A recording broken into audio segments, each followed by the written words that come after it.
مأمور. بسم الله الرحمن الرحيم. أمر مؤسف أننا نظل هذه الأيام وحنا ننتظر ضيف الله أبو رمية، لكن ليثق الجميع بأن كلنا ضيف الله أبو رمية إلى أن يعود إلى أسرته وأهله وناخبيه ومحبيه وما أكثرهم، لأني أعرف تمام المعرفة من هو الأخ الدكتور ضيف الله أبو رمية. أدرك مواقف المعلنة وغير المعلنة، أدرك وقسما بالله إن ما في يوم من الأيام قدمنا مقترح لنفعة الناس أو لنصرة المظلوم أو بالدفاع عن الحرية إلا كانت بصمة وتوقيع الدكتور ضيف الله أبو رمية بالمقدمة. وترى هم الآن قاعدين يلومونا بما يتعرض له الدكتور ضيف الله أبو رمية من احتجاج،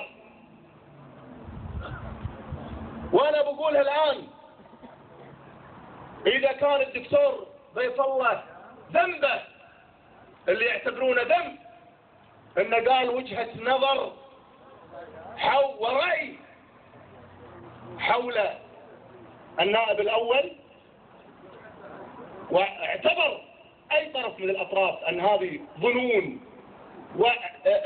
يعني رأي شخصي، أنا أقول لك عقب ما بعد ما تم اعتقال الدكتور ضيف الله أبو رمية بهذه الطريقة البشعة، أنا أقول الآن من الأندلس أن الشيخ جابر المبارك لا يصلح أن يكون رئيسا للوزراء. أنا أقول بشواهد، لا تزعجونا أكثر، لا تزعجونا أكثر باعتقال الدكتور ضيف الله أبو رمية، لا تزعجونا أكثر ولا تزيدون ألمنا. وأنا أقول له في المعتقل والدكتور في معتقله أن هذا العقال يرضى لك يا دكتور تقديرا واحتراما لموقفك الشريف. وقال من الحكومة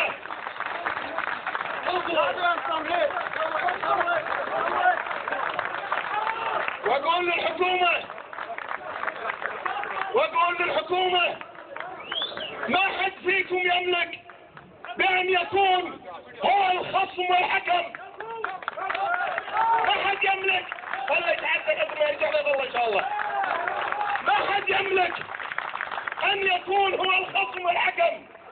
المشكلة أن وزير الداخلية لا زال يعتقد أنه عسكري بالجيش وأنه فوق دفاته. لا، أقول هذا الرأي مرفوض، وأنت مرفوض، وجعفر المبارك مرفوض.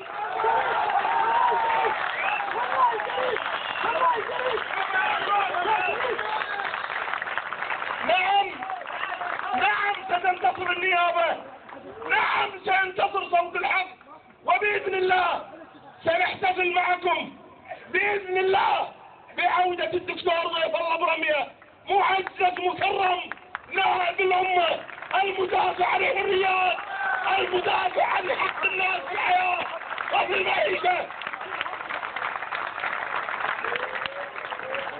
احنا في يوم من الايام سمعنا، ولا حد قدر ينفي، سمعنا من قال هذاك اليوم ومن ابناء الاسرة الحاكمة في مجلس الاسرة الحاكمة، حنا ما نقدر عليهم، شيناهم الوسخ على رؤوسهم، شو ما نقدر عليهم الان.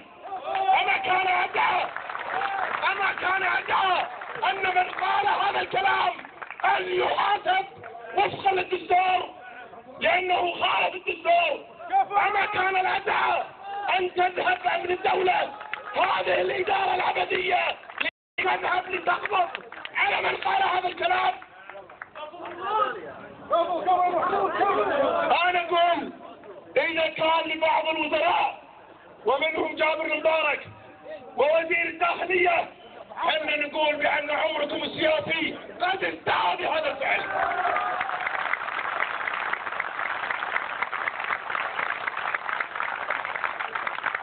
ونقول وهذا عملنا ان باكر او الليلة يطلع ابو رمية دكتور ضيف الله باذن الله، واذا ما طلع باكر سنتواجد لنشعل الشمع، شمع الحرية امام امر الدولة كل ليلة باعتصام سلمي من الساعة 11 الى الساعة 12 عشان نعبر عن الألم والمرارة اللي وصلنا لها احنا في العرس الديمقراطي. وقسما بالله ثم قسما بالله ثم قسما بالله ان سقوط عز ولا مجلس مهانة.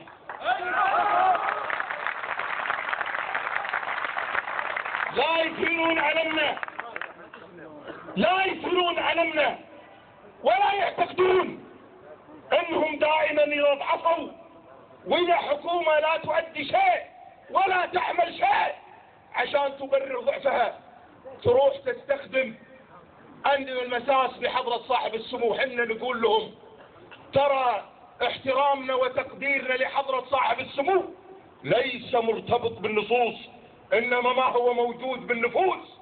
حتى لو لم تكن النصوص موجودة هناك الاحترام قائم، لكن انت يا حكومة غير السورية لا احترام ولا تقدير لك.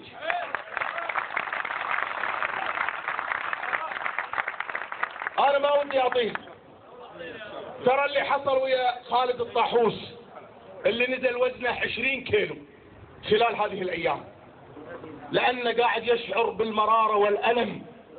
والدكتور ضيف الله اللي لما طلع فضح كل الاقنعة، قال لهم في حقه انا احد صناع التشريع، وانا على استعداد كامل لو جاني ضبط واحضار او استدعاء اني اروح لسلطات التحقيق.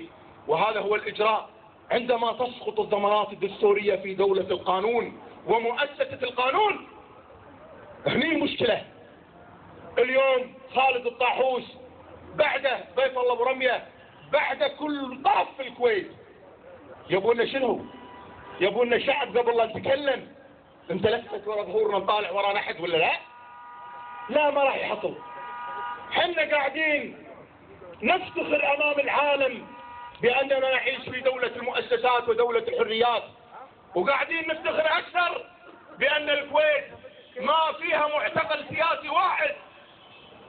هل الان تبون نقف امام الفضائيات لندافع عن خالد الطاحوس وندافع عن الدكتور ضيف الله ابو رمية؟ خالد الطاحوس كان احد رموز ولا زال احد رموز الحركة النقابية في الكويت، والدكتور ضيف الله ابو رمية اللي كان مدافعا ولا يزال عن حق الناس في الحياة والمعيشة وحرياتها والالتزام في الدستور. وكذلك نتفق نختلف حتى الآخرين، لا بالنسبة للأخ خليفة الخرافي ولا بالنسبة للأخ بداح أو غيرهم. لا تروعون الناس وتخوفونهم بأمن الدولة أبدا، لا تخوفوننا بأمن الدولة.